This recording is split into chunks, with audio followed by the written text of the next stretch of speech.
هذا ما تبقى من مرفأ بيروت. 2700 طن من مادة الأمونيوم انفجرت داخل العنبر رقم 12 وأودت بحياة 150 شخصا حتى الساعة.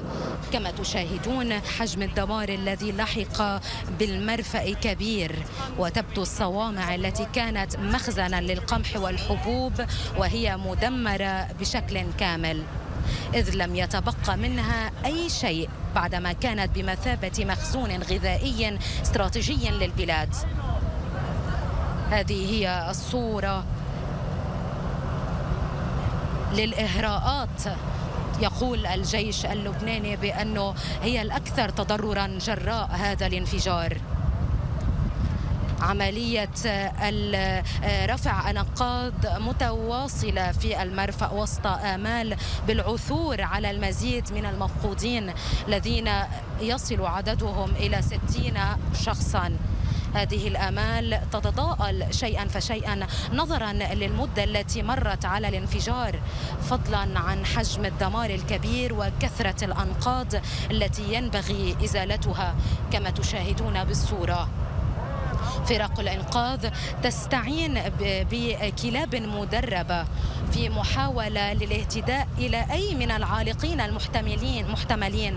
بالأمس تمكنت من انتشال جثة لأحد المواطنين، وهناك المزيد والمزيد من الجثث لا تزال تحت الأنقاض.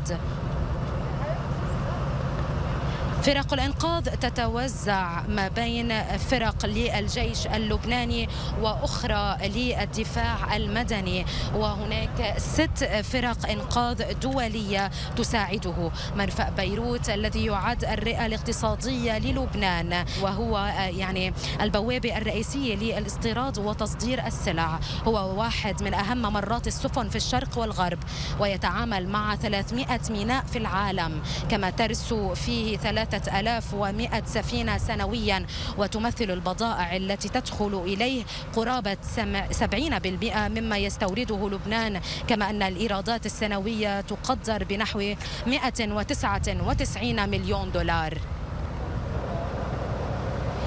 الانفجار دمر 80% من المرفأ، وتقول الحكومة اللبنانية بأن إعادة إعماره سيتطلب وقتا كبيرا.